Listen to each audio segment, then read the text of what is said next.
तो movie start होती है जहाँ पर हम तानसेन को गाना गाते हुए देखते हैं उनके महल में। यहाँ पर काफ़ी लोगों की भीड़ जमा हो चुकी होती है। ये सभी लोग तानसेन का गाना सुनने के लिए यहाँ पर इकट्ठा हुए होते हैं। अब इससे तानसेन को रियाज में दिक्कत हो रही होती है, इसलिए वो अपने सिपाही को बाहर भेजते हैं और कहते हैं इन सभी लोगों को यहाँ से हटाओ, मुझे रियाज में बिल्कुल भी शोर शराबा नहीं चाहिए। सिपाही बाहर आते हैं और सभी लोगों को डांटने लगते हैं। इसी बीच कुछ साधु संतों की टोली वहाँ से निकल रही होती है। वो भजन गा रहे होते हैं तो सिपाही उसे मना करते हैं, कहते हैं कि यहाँ पर भजन गाना मना है, क्या तुम इस बात को जानते नहीं हो। साधु कहता है कि भजन तो भगवान का होता है, उसे कहीं पर भी गाया जा सकता है। इस बात से सिपाही को गुस्सा आ जाता है और वो साधु को धक्का मार देता है, जिससे कि उसके सिर पर चोट आ जाती है। चोट इतनी गहरी होती है कि साधु बच नहीं पाता, पर मरते हुए वो अपने बेटे बैजनाथ से बोलता है कि तुझे अपने बाप की मौत का बदला तानसेन से जरूर लेना होगा। अब इस बात को बैजनाथ अपने दिल में बसा लेता है और अपनी बाप की मौत का बदला चल देता है तानसेन से लेने के लिए। यहाँ पर सिपाही सो रहे होते हैं तो वो उनकी तलवार चुरा लेता है और चल देता है तानसेन को मारने के लिए। सिपाही उसे पकड़ते हैं और उससे तलवार छीनते हैं। वो उसे सजा देने जाते हैं, पर एक गांव के पंडित उसे अपने साथ ले जाते हैं और कहते हैं कि बच्चा बहुत ही मासूम है, जरूर किसी गलत संगत में पड़ गया होगा। पंडित बैजनाथ के साथ अपने गांव की तरफ चलते हैं तो उन्हें रास्ते में नाव से नदी पार करनी होती है, जिसके लिए वो उस पार किसी को आवाज लगाते हैं तो बैजनाथ उनका साथ देता है। जब बैजनाथ की आवाज पंडित सुनते हैं तो उसकी आवाज सुनकर मंत्रमुग्ध हो जाते हैं। वो कहते हैं कि तुम जरूर एक दिन तानसेन को भी मात दोगे। अब तानसेन का नाम सुनकर बैजनाथ घबरा जाता है और पंडित से लिपट जाता है। इसी बीच एक छोटी लड़की नाव लेकर आती है जिसका नाम गौरी होता है। गौरी बैजनाथ को देखकर पंडित जी से पूछती है कि आपके साथ में अनजान व्यक्ति कौन है। पंडित जी बताते हैं कि इसका नाम बैजनाथ है और आज से हमारे साथ ही रहेगा। गौरी कहती है कि हम तो इन्हें बैजू कहेंगे, क्योंकि बैजनाथ जी को तो इतना भी समझ में नहीं आएगा कि कब से गौरी अकेले ही नाव खे रही है, उसका साथ दे दें। बैजू हंसने लगता है और उसके साथ में नाव खेने लगता है। जब सभी किनारे पर पहुंचते हैं तो वहाँ पर गौरी के पिता मिलते हैं। वो भी एक बात कहते हैं बैजू की आवाज़ सुनकर। वो कहते हैं कि ये लड़का बहुत ही अच्छा गायक बनेगा और एक दिन तानसेन को भी फेल कर देगा। अब तानसेन का नाम सुनकर बैजू को अपने पिता की याद आती है और पानी में गिर जाता है, जहाँ पर गौरी जाकर उसे बचाती है। और यहाँ पर हमें पता चलता है कि बैजू को तैरना नहीं आता है। अब दोनों ही बड़े हो गए होते हैं, काफी समय बीत चुका होता है और दोनों एक दूसरे से प्रेम करने लगते हैं। अब गौरी रोज ही पूरा दिन बैजू के साथ बिता रही होती है। इधर गौरी का एक मंगेतर भी होता है जिससे उसकी सगाई बचपन में ही हो गई होती है। गांव वालों को ये बात अच्छी नहीं लगती और उसके मंगेतर को भी ये बात पसंद नहीं होती। एक दिन वो गौरी और बैजू के पास आता है और बोलता है कि तुझे तंबूरे में और डंडे में फर्क पता है। बैजू भी उससे कह देता है कि जिनके हाथ में डंडा होता है उन्हें तंबूरे के बारे में कुछ भी पता नहीं हो सकता और वो क्या जाने कि तंबूरा क्या होता है। गौरी भी कह देती है कि तुम मुझे डंडे के बल पे कभी जीत नहीं सकते, मुझे बैजू पसंद है। तभी वहाँ पर गांव की दो औरतें आती हैं और गौरी को भला बुरा कहने लगती हैं और कहती है कि इतनी बड़ी हो गई है और दिन भर इस अनजान लड़के के साथ इधर उधर पूरे गाँव में डोलती रहती है और ये लड़का भी पता नहीं कहाँ से आया है, न जात का पता न धर्म का पता, बस इस गाँव में आकर बस गया है। गौरी वहाँ से तुरंत चली आती है और अपने घर में आकर गाय का दूध निकालने लगती है। तभी वहाँ पर उसके पिता आते हैं। वो भी गौरी से यही कहते हैं कि बेटा तू बड़ी हो गई है, तुझे बाहर ज़्यादा टहलना नहीं चाहिए। गौरी कहती है कि इतनी सी बात में इतना बड़ा क्या फ़र्क हो गया। तभी वहाँ पर दो आदमी आते हैं गांव के और गौरी के पिता से कहने लगते हैं कि अपनी बेटी को संभाल लिए, दिन भर बैजू के साथ इधर उधर टहलती रहती है, इसको देखते देखते और भी लड़कियाँ बिगड़ जाएंगी। हाँ, तेरी नाक एक दिन ज़रूर कट जाएगी। इतना कहकर वो आदमी वहाँ से चले जाते हैं। गौरी के पिता उससे कहते हैं देख लिया तूने कि कितना फ़र्क किस लिए आ गया है। दूसरे दिन गौरी नाव लेकर जाती है नदी में तो बैजू उसके पास आता है और उससे कहता है कि गौरी मुझे नदी पार करवा दो। गौरी उसे बहाना बनाकर किनारा करना चाहती है। वो कहती है कि मैं पिताजी को बोल देती हूँ, वही आपको नदी पार करवा देंगे। बैजू कहता है कि मुझसे इस तरह से बात क्यों कर रही हो। गौरी कहती है कि मैं हर किसी से किनारा करना चाहती हूँ, मुझे कुछ दिन अकेले रहना है। बैजू कहता है कितने दिन बाद तो तुम यहाँ पर आई हो और अब अच्छे से बात भी नहीं कर रही हो। गौरी को समझ में आ चुका है होता है और वो अपने पिता के लिए बैजू से थोड़ी दूरी बनाना चाहती है। गौरी नाव लेकर वहाँ से जाने लगती है तो बैजू उसके लिए गाना गाता है। बैजू का गाना इतना सुंदर होता है कि वहाँ पर लोगों की भीड़ लग जाती है। वो सभी मिलकर बैजू के साथ गाना गाने लगते हैं, हो रहेगा मिलन हमारा तुम्हारा। अब ये देखकर गौरी शर्मा जाती है और वहाँ से सीधे अपने घर आ जाती है। इधर हम देखते हैं गौरी के मंगेतर को जो कहता है मैं जान गया हूँ गौरी को क्यों बैजू को पसंद करती है। बैजू इतना अच्छा गाना जो गा लेता है, अब मुझे अगर गौरी को पाना है तो मुझे भी गाना सीखना ही पड़ेगा। उसका दोस्त कहता है मैं एक ऐसे उस्ताद को जानता हूँ जो कि यहाँ पर आकर आपको गाना सिखा सकते हैं। वो तुरंत ही अपने दोस्त को भेजता है और कहता है कि जाकर उन्हें जल्द से जल्द यहाँ बुलाकर लाओ, मुझे गौरी को पाने के लिए गाना सीखना ही होगा। इधर हम देखते हैं गौरी को, जो कि अपने घर पर चुपचाप खड़ी होती है। तभी उसकी सहेलियाँ वहाँ आती हैं और गौरी को चिढ़ाने लगती हैं। वो कहती हैं कि क्यों नहीं हमारे साथ नदी पर पानी भरने चलती है, आज तो बसंत पंचमी का त्यौहार है और तो इतनी उदास खड़ी है। गौरी कहती है कि मेरा मन नहीं है, मैं बाहर नहीं जाना चाहती और लोगों से दूरी बनाना चाहती हूँ। यहाँ पर उसकी सभी सहेलियाँ उसे चिढ़ाने लगती हैं और कहती हैं कि अगर तू नहीं जा सकती वहाँ तो उसे ही यहाँ पर बुला लिया जाए। और यहीं पर हम मूवी का एक बहुत ही आइकॉनिक सा सॉन्ग देखते हैं। तभी बैजू वहाँ पर आ जाता है और गौरी अपनी सहेलियों के पीछे छिप जाती है। अब बैजू को देखकर उसकी सहेलियां उसे भी चिढ़ाते हुए अंदाज में पूछती हैं कि आखिर यहाँ आप किसको ढूंढने के लिए आए हुए हैं। बैजू बताता है कि मैं गौरी को ढूंढने आया हूँ। गौरी वहाँ से भागकर अपने घर के अंदर चली जाती है। बैजू उसके पीछे जाता है पर गौरी उससे बात नहीं करती। ये देखकर उसकी सहेलियां हंसने लगती हैं, जो कि बैजू को पसंद नहीं आता। जब नटवर का दोस्त पहुंच चुका होता है उस्ताद घसीटे खां को अपने साथ लेकर जाने के लिए। पहले तो उस्ताद मना करता है, पर फिर जब नटवर का दोस्त कहता है कि आपको काफ़ी पैसे मिलेंगे तो वो मान जाता है। इधर हम देखते हैं गांव में नटवर गले में तंबूरा लटकाकर और ढोलक पहनकर पूरे गांव में घूम रहा होता है। वो कहता है कि जैसे उस्ताद आएगा मैं गाना सीख जाऊंगा और बहुत ही जल्द गौरी से शादी कर लूंगा। लोग उसे चिढ़ाते हैं और कहते हैं कि तेरी शादी तो गौरी से तब होगी जब वो बैजू से मिलना बंद करेगी। वो रोज रात में जाकर बैजू से मिलती है और उसके साथ घंटों बिताती है। ये बात नटवर को बिल्कुल भी अच्छी नहीं लगती और वो पहुंच जाता है गौरी के पिता के पास। वो उनसे कहता है कि तुमने गौरी को मना नहीं किया है और तुम्हारी बेटी डेली रात में जाकर बैजू के साथ टीले पर घंटों बिताती है। इस बात से गौरी के पिता गुस्सा हो जाता है और कहता है कि जो कोई भी मेरी बेटी पर झूठा इल्जाम लगाएगा मैं उसका सर फोड़ दूंगा। नटवर कहता है कि अब इस बात का फैसला तो पंचायत ही करेगी। इसके बाद वो वहाँ से चला जाता है। इधर हम देखते हैं गौरी के पिता को, जो कि पंडित जी के पास आते हैं और उससे बैजू के बारे में पूछते हैं। पंडित जी कहते हैं कि बैजू तो निकल जाता है हर रात में टीले पर गीत का अभ्यास करने के लिए। वो बहुत मन लगाकर अभ्यास कर रहा है, बहुत जल्दी तानसेन से आगे निकल जाएगा। पर इसका पूरा श्रेय तुम्हारी बेटी गौरी को जाता है। वो रोज रात में जाकर उसके सामने बैठ जाती है और बैजू अपने संगीत में सुरों में उसे उतारता जाता है। गौरी का पिता कहता है जो कुछ भी मैं सुन रहा हूँ वो सच है। पंडित कहते हैं कि हाँ ये बिल्कुल सच है। गौरी के पिता कहते हैं मैं पंचायत को क्या जवाब दूंगा और मेरी बेटी से कौन शादी करेगा। पंडित कहते हैं कि गौरी की शादी तो बैजू के साथ हो चुकी है, तुम बेकार में परेशान होते हो। अगर तुम पंचायत को नाराज करोगे तो सिर्फ तुम्हें जुर्माना भरना पड़ेगा और अगर तुमने उन दोनों को अलग किया तो तुम्हें भगवान के सामने मुंह दिखाना पड़ेगा। गौरी के पिता मान जाते हैं और कहते हैं कि ठीक है, इन दोनों की शादी मैं करवाऊंगा। इधर हम देखते हैं घसीटे खां को, जो कि अब गाँव पहुंच चुका होता है। वो इस बात से गुस्सा होता है कि उसका शागिर्द जो बनने वाला है वो उसे यहाँ पर लेने के लिए नहीं आया है। इस बात से नाराज होकर घसीटे खां अंदर जाने से मना कर देता है। तभी उसकी मुलाकात अचानक से नटवर से हो जाती है, जो कि गाना गा रहा होता है और बहुत ही बेसुरा होता है। घसीटे उसे मना करता है कि तेरे से इंसान कभी गाना सीख नहीं सकता। तो नटवर भी घसीटे खां को उल्टा जवाब दे देता है और कहता है कि इसी तंबूरे से तेरा सर फोड़ दूंगा। इधर हम देखते हैं गौरी को, जो कि खुश होकर बैजू को ये बताने जा रही होती है कि हमारे पिता शादी के लिए मान गए हैं और हमारी शादी बहुत ही जल्दी होगी। तभी रास्ते में कुछ घुड़सवार उधर आते हुए दिखाई देते हैं, जिससे कि गौरी के सिर पर भी चोट लग जाती है। ये घुड़सवार डाकू होते हैं, जिनकी सरदार एक औरत होती है। जब सब गांव में पहुंचते हैं तो वो उनसे 20,000 रुपया सर्फिया मांगते हैं। गांव वाले कहते हैं कि आप पिछले महीने ही तो लेकर गए थे, हमारे पास इतना पैसा नहीं है, हम कहाँ से लेकर आए। वो लोग कहते हैं कि अगर पैसा नहीं मिला तो यहाँ पर एक एक आदमी का खून बहने लगेगा। तभी बैजू वहाँ पर आता है और वो अपना गाना गाता है, जिससे सुनकर सभी लोग मंत्रमुग्ध हो जाते हैं। साथ ही वो सरदार भी बैजू से कहती है कि तुम्हें एक ही शर्त पर छोड़ा जा सकता है, अगर तुम मेरे साथ चलोगे तो मैं इन गांव वालों को छोड़ दूंगी। बैजू पहले तो मना करता है पर फिर तैयार हो जाता है। गौरी आकर उसे बार बार रोकने लगती है और कहती है कि मैं तुम्हें यहाँ से जाने नहीं दूंगी।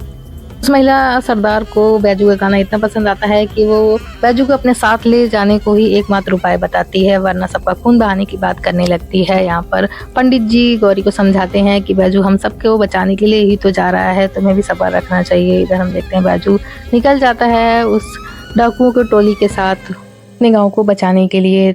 बैजू बैठा होता है, तभी महिला सरदार उसके पास आती है और उससे गाना गाने के लिए कहती है। बैजू कहता है कि मेरे गीत प्रेम के लिए बने हुए हैं, तुम्हारी जैसी औरत के लिए नहीं बने, जो कि डाकू है, लोगों घर उजाड़ती फिरती है और जिसमें दया नाम की चीज नहीं है। इस बात से महिला सरदार गुस्सा हो जाती है और कहती है कि मैं भी ऐसी नहीं थी, मेरा भी एक परिवार था, मेरे पिता को मान सिंह ने मार दिया था और उनका पूरा खजाना लूट लिया था, मैं अनाथ हो गई। उसी दिन से मैंने प्रतिज्ञा करी कि मैं अपने पिता का बदला जरूर लूंगी और मैंने उसी दिन से तलवार उठा ली थी। अब बैजू को याद आ जाता है कि उसके पिता ने उससे मरते वक्त क्या कहा था। उसका तो यही लक्ष्य था कि वो तानसेन से बदला ले सके।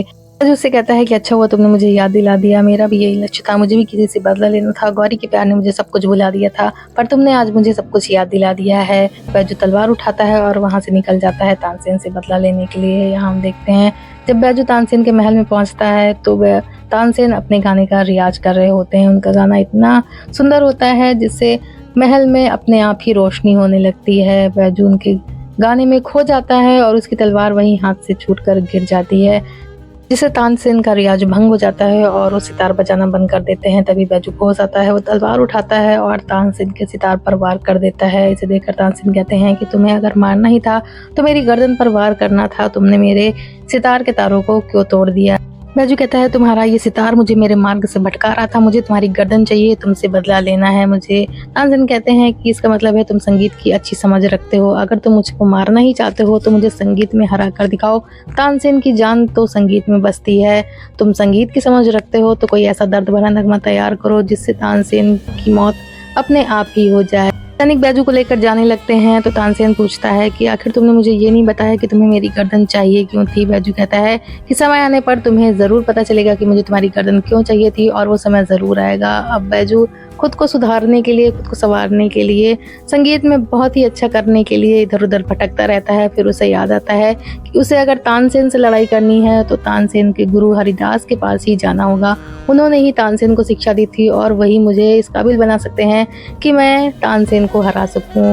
बैजू पहुंच जाता है हरिदास के पास। यहाँ पर वो उनसे कहता है मुझे आपसे संगीत सीखना है ताकि मैं किसी से बदला ले सकूं। हरिदास कहते हैं कि ऐसा नहीं हो सकता, संगीत मन को शांति देता है, संगीत से किसी से बदला नहीं लिया जा सकता। आग से आग कभी भी नहीं बुझती, पानी से ही बुझती है। मैं तुझे अपने प्रेम का प्रतीक दे रहा हूँ, ये वीणा ले और इसे बजा। जब तेरे मन के तार झंझना उठें इस वीणा के तार की तरह, तब तू मेरे पास आना, मेरे पास जो कुछ भी ज्ञान है मैं हर चीज़ तुझे सिखा दूंगा।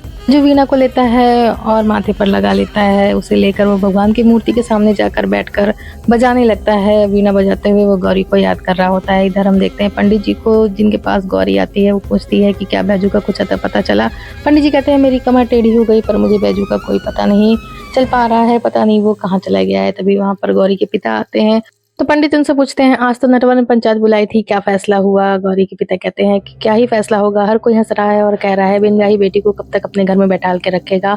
अगर मैंने नटवर को मना कर दिया शादी के लिए और बैजू जो कि अभी तक गायब है वो वापस ना आया तो मेरी बेटी का हाथ कौन थामेगा। गौरी रोने लगती है तो उसके पिता उसको डांटने लगते हैं। पंडित मना करते हैं और कहते हैं कि सब कुछ भगवान के हाथ में होता है, इंसान के चाहने से कुछ नहीं होता। गौरी रोते हुए इधर जंगल की तरफ आ जाती है तो डाकू उसे मिलती है। वो गौरी से कहती है कि मुझे पता चल गया है कि बैजू इस वक्त कहाँ है, क्या तुम मुझसे मिलना नहीं चाहती हो। गौरी मना करती है कि मेरे बाबा का क्या होगा अगर मैं सब कुछ छोड़ के तुम्हारे साथ चल दूँ। तो सरदार कहती है कि क्या तुम अपने बैजू से मिलना भी नहीं चाहती, उसे एक बार देखना भी नहीं चाहोगी। गौरी का मन पिघल जाता है और उसके साथ जाने के लिए तैयार हो जाती है। इधर हम देखते हैं बैजू को, जो कि अब वैसा ही बन चुका होता है जैसा कि हरदास ने उससे बनने को कहा होता है। जब वो उनसे मिलने आता है तो उनकी तबीयत काफी खराब होती है, इतनी कि वो अपने पैरों पर खड़े भी नहीं हो पाते। बैजू को हरिदास के सेवक मना कर देते हैं कि वो इस वक्त चल भी नहीं पा रहे हैं और तुम उनसे मिलने की बात कर रहे हो। तब बैजू ऐसा संगीत गाता है कि जिससे हरिदास उठकर खड़े नहीं हो पाते बल्कि चलने भी लगते हैं। ये देखकर हर कोई चौंक जाता है कि जो व्यक्ति अभी तक खड़ा भी नहीं हो पा रहा था अपने पैरों पर, वो चलकर बाहर कैसे आ गया। अब हर कोई यहाँ पर जान जाता है कि बैजू एक उच्च कोटि का संगीतकार बन चुका है। हरिदास भी उसे अपने गले से लगाते हैं और कहते हैं कि तुम मेरी परीक्षा में सफल हुए, मैं तुम्हें सब कुछ सिखाऊंगा, जो कुछ भी मुझे ज्ञान है। इधर हम देखते हैं बैजू फिर से उनसे कहता है कि मुझे संगीत सीखना है क्योंकि मुझे किसी से बदला लेना है। हरिदास कहते हैं कि जब तक तुम्हारे अंदर बदले की भावना रहेगी तुम कभी भी अच्छे संगीतकार नहीं बन पाओगे, इसलिए बदले की भावना अपने अंदर से त्याग दो, आग को आग कभी भी नहीं काट सकती। तभी वहाँ पर गौरी आ जाती है और वो बैजू को बुलाती है। गौरी को देखकर बैजू पहले तो खुश होता है पर फिर उसे याद आता है कि उसे तो अपनी संगीत की शिक्षा पूरी करनी है और तानसेन से बदला लेना है। अगर गौरी उसके रास्ते में आ गई तो वो ऐसा नहीं कर पाएगा। वो भगवान के सामने जाकर खड़ा हो जाता है और कहता है कि मेरी परीक्षा इस तरह से ना लो। गौरी बैजू के पैरों में गिर जाती है और कहती है कि मुझे अपना लो, अगर तुमने मुझे अपनाया नहीं तो अब मेरा कौन साथ देगा। अब तो मैं अपना गाँव छोड़कर यहाँ पर आ गई हूँ, मेरे बाबा को भी लोग तरह तरह की बातें बोलते हैं। बैजू कहता है कि अभी तुम यहाँ से चली जाओ, अभी मुझे अपना बदला पूरा करना है, अगर तुम मेरे पास रहोगी तो मैं ऐसा नहीं कर पाऊंगा। बैजू वहाँ से उदास होकर बैठ जाता है जाकर नदी के किनारे। तभी वहाँ पर उसके गुरु आते हैं। वो कहते हैं कि मैं तुम्हें एक आखिरी उपदेश देने आया हूँ, तुम्हें अगर अपनी संगीत की शिक्षा पूरी करनी है तो अपने अंदर से बैर की भावना निकालनी होगी और अपने अंदर दर्द पैदा करना होगा, और ये तभी होगा जब तुझे कोई चोट लगेगी। अब ये बात गौरी भी सुन रही होती है, वहीं पर एक सांप लटक रहा होता है। अब गौरी खुद को बैजू के रास्ते से हटाना चाहती है, तभी बैजू को समझ में आ जाता है कि उसके अंदर प्रेम तो सिर्फ गौरी ही पैदा कर सकती है। इधर गौरी अपना हाथ बढ़ा देती है सांप की तरफ, वो सांप गौरी को काट लेता है। तभी बैजू वहां पर आता है और देखता है कि गौरी जमीन पर पड़ी दर्द से तड़प रही होती है। बैजू उसके पास जाता है तो कहती है कि मैंने खुद को तुम्हारे रास्ते से हटा लिया है, अब तुम दुनिया के सर्वश्रेष्ठ संगीतकार बन सकते हो, मैं कभी तुम्हारे रास्ते में नहीं आऊंगी। अगर हम इस दुनिया में नहीं मिले तो दूसरी दुनिया में जरूर मिलेंगे। अब बैजू रोने लगता है और गौरी को गोद में उठाकर वहां से जाने लगता है। तभी वहां पर डाकुओं की सरदार आती है, बैजू को देखती है जो कि गौरी को अपनी गोद में लिटाए हुए वहीं पर बैठा होता है, उसके पास जाती है तो बैजू कहता है कि ये तुमसे नहीं बोलेगी, सो रही है। बैजू बिल्कुल बावरों की तरह बातें करने लगता है। वो देखती है कि गौरी को सांप ने काट लिया है तो बैजू कहता है कि तुम ही वो नागिन हो, तुमने एक बार पहले भी हम दोनों को जुदा कर दिया था, अब फिर तुम यहाँ क्या करने आई हो। वो कहती है कि मैं ही गौरी को यहाँ पर लेकर आई थी। बैजू कहता है कि तुम उसकी माटी को लेकर आई थी, अब इस माटी को अपने सर पर रख कर नाचो। और बैजू पागलों की तरह इधर उधर भागने लगता है। वो कहता है कि मुझे अपनी गौरी को ढूंढना है, ये मेरी गौरी नहीं है। हम देखते हैं कि काफी दिन बीत जाते हैं, बिल्कुल बावरों की तरह बैजू इधर उधर टहल रहा होता है। वो दिन भर गाना गाता है और सड़कों पर भटकता रहता है। गाना गाते हुए एक दिन बैजू पहुंच जाता है तानसेन के महल के सामने, जहां पर उसे सुनने के लिए बहुत से लोगों की भीड़ इकट्ठा हो जाती है। यहीं पर घसीट खां भी होता है जो कहता है कि बैजू तुम्हारे गाने में तो दर्द पहले से कहीं ज्यादा हो गया। तभी वहां सैनिक आता है और कहता है कि तुम्हें पता नहीं यहाँ पर गाना गाना मना है, यहाँ पर वही गा सकता है जो कि तानसेन से अच्छा गाना गाता हो। तभी घसीट खां कह देता है कि तुम्हें अगर मुकाबला करवाना है तो करवा लो, दूध का दूध और पानी का पानी हो जाएगा। इस बात पर सैनिक गुस्सा हो जाता है और दोनों को पकड़कर जेल में डाल देता है। अब यहाँ पर घसीट खां बैजू को समझा रहा होता है कि तेरे चक्कर में मैं भी यहाँ पर फंस गया हूँ, तुझे गाना गाना ही होगा, पर वो उसकी बात का कोई जवाब नहीं देता है। बार बार गौरी का नाम लेता रहता है। घसीट खां सोचता है कि अब इसके साथ साथ अकबर बादशाह मुझे भी नहीं छोड़ने वाला, वो मुझे भी सूली पर चढ़ाएगा। तभी वहां पर डाकू की सरदार आती है और वो बैजू को अपने साथ चलने को कहती है। बैजू कहता है कि मैं तेरे साथ बिल्कुल भी नहीं जाऊंगा, तूने मुझसे मेरी गौरी को छीन लिया है। तभी वो बताती है कि गौरी जिंदा है, मैं तुम्हें ये बात बताना तो नहीं चाहती थी, ना ही गौरी चाहती थी कि तुम्हें ये बात पता चले, क्योंकि इससे तुम्हारे संगीत पर असर पड़ने लगता। गौरी ऐसा नहीं चाहती थी। तुम्हारे वहां से जाने के बाद हम उसे एक बाबा के पास लेकर गए थे जो कि सांपों पर झाड़ा लगाते थे, उन्होंने गौरी को ठीक कर दिया था। तभी वहां पर सिपाही आते हैं और उस सरदार को पकड़कर अपने साथ ले जाते हैं, दूसरी जेल में बंद कर देते हैं। इधर गौरी और उसके बाबा बात कर रहे होते हैं। गौरी के बाबा कहते हैं कि तुझे नटवर से शादी करनी होगी, अगर तूने ऐसा नहीं किया तो तुझे मेरा मरा हुआ मुंह देखना पड़ेगा, तेरी वजह से आज पूरे गाँव में मेरी थू थू हो रही है, अब तू ये भी नहीं चाहती कि मैं कायदे से जी पाऊँ। अपने बाबा की ऐसी बात सुनकर गौरी को दुख होता है और वो रोने लगती है। वो कहती है कि बाबा मैंने मरने की भी कोशिश की पर मुझे मौत भी नहीं है, अब आप जैसा चाहते हैं मैं वैसा करने को तैयार हूँ। इधर हम देखते हैं बैजू को जो कि घसीटे राम से बात कर रहा होता है। घसीटा उससे कहता है कि तुझे गाना गाना ही होगा, अब तू अगर गाना नहीं गाएगा तो तुझे और मुझे दोनों को ही मार दिया जाएगा। बैजू कहता है कि मैं गाना गाने के लिए और मुकाबला करने के लिए तैयार हूँ। दूसरे दिन हम देखते हैं महफिल सज जाती है जहाँ पर बैजू और तानसेन का मुकाबला होता है। यहाँ पर सख्त आदेश दे दिए जाते हैं कि जो भी हारेगा उसे मौत की सजा सुनाई जाएगी। एक बार अपने सामने एक कटोरा रखवाते हैं, उसमें पानी भरवाते हैं और उसमें संगमरमर का टुकड़ा रखवा देते हैं। वो कहते हैं कि हमने सुना है संगीत में इतनी ताकत है कि वो पत्थर को भी पिघला सकता है। बैजू उठता है और कहता है कि जी हाँ हुजूर, ये सच है।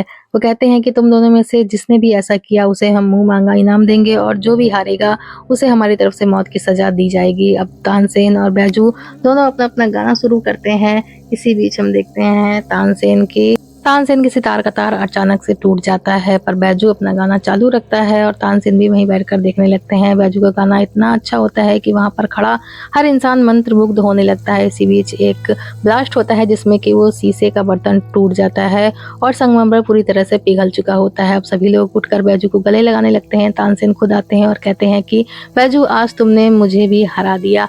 अकबर कहते हैं कि तानसेन, हम जानते हैं कि सितार के तार टूटे नहीं बल्कि उसे तोड़ा गया था। तानसेन कहते हैं कि बादशाह, अगर ऐसा नहीं होता तो आज हम एक बहुत ही अच्छे गायक को खो देते, हमें पता न चल पाता कि एक ऐसा संगीतकार मौजूद है जो कि तानसेन को भी मात दे सकता है। बादशाह कहते हैं कि अब बैजू मुझसे जो कुछ भी मांगना चाहे मांग सकता है। बैजू कहता है कि पहले तो संगीत को कानूनी बंदिशों से रिहा कर दीजिए और दूसरा रूपमती की भी रिहाई कर दीजिए और उसकी सारी जायदाद वापस कर दीजिए, और तीसरा मैं मांगना चाहता हूँ कि संगीत को पुनर्जन्म दे दिया जाए, उसकी मौत ना की जाए। बादशाह कहते हैं कि ये तुम क्या कह रहे हो, तानसेन की जिंदगी मांगता है बैजू। वो कहता है कि तानसेन जी ही हैं जिन्होंने मुझे अंधेरों में रोशनी भला मैं उनकी मौत कैसे देख सकता हूँ। बादशाह बैजू की तीनों शर्तें मान लेते हैं। तभी बैजू को याद आता है कि गांव में गौरी उसका इंतजार कर रही होगी और वो तुरंत ही गांव की तरफ निकल पड़ता है। इधर हम देखते हैं गौरी को जैसे कि दुल्हन की तरह सजा दिया जाता है और उसके दरवाजे पर बारात आ चुकी होती है और तभी गौरी के कानों में बैजू की आवाज़ पड़ती है। बैजू गाँव में आता है तो एक आदमी उसे बताता है कि बैजू तू आज आया है और आज गौरी की शादी हो रही है। इस बात से बैजू जैसे पागल सा हो जाता है और बहती हुई गंगा में अपनी नाव उतार देता है। इधर से सभी लोग मना कर रहे होते हैं। गौरी भी होती है, वो देखती है कि बैजू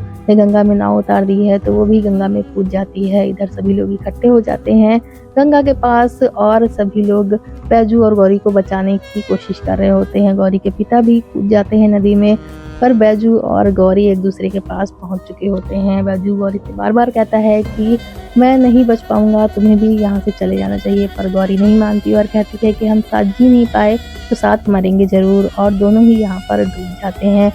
गौरी बैजू को बचाते हुए अपनी जान भी दे देती है और यहाँ पर सभी लोग खड़े बस देखते रह जाते हैं। ये थी बैजू बावरा की कहानी। आपको मूवी एक्सप्लेनेशन कैसा लगा ज़रूर बताइए और प्लीज़ हमारे चैनल को सपोर्ट करिए ताकि हम ऐसे ही अच्छे अच्छे वीडियोज़ लाते रहें।